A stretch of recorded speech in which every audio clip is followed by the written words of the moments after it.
ABD Dışişleri Bakanı Antony Blinken, Çin Dışişleri Bakanı Wang Yi ile İtalya'nın başkenti Roma'da yaptığı görüşmede Washington'la Pekin arasındaki rekabeti sorumlu bir şekilde yönetmek için iletişim yollarının açık olmasının önemli olduğunu vurguladı.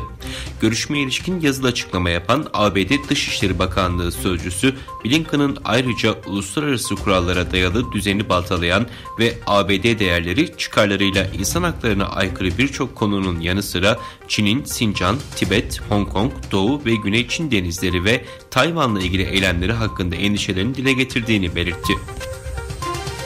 Daha önce stratejik rezervlerden petrol satışı gerçekleştiren Çin, arz darboğazını çözümlemek için akaryakıt rezervlerinden de satış gerçekleştirecek. Ulusal Gıda ve Stratejik Rezervler İdaresi yıllık restorasyonunun bir parçası olarak rezervlerin piyasaya sunulacağını açıkladı.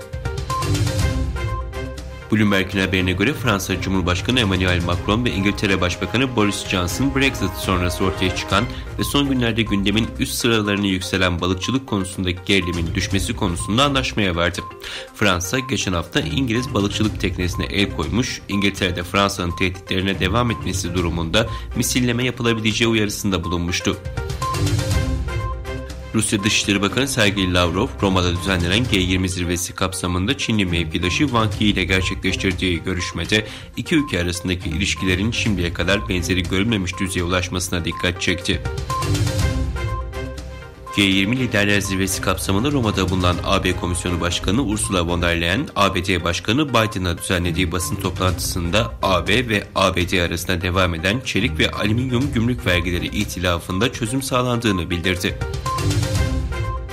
İsrail yönetiminin ABD'nin yeni yaptırımlar uygulama kararından önce İran'ın insansız hava aracı programından sorumlu kişiler hakkında Washington'a kapsamlı istihbarat verdiği iddia edildi. Japonya'nın başkenti Tokyo'da hareket halindeki trende yolculara bıçaklı saldırı düzenleyen bir adam vagona ateşe verdi. Kyodo Ajansı'na göre olayda biri ağır 15 kişi yaralandı. Vagonda hasar meydana geldi.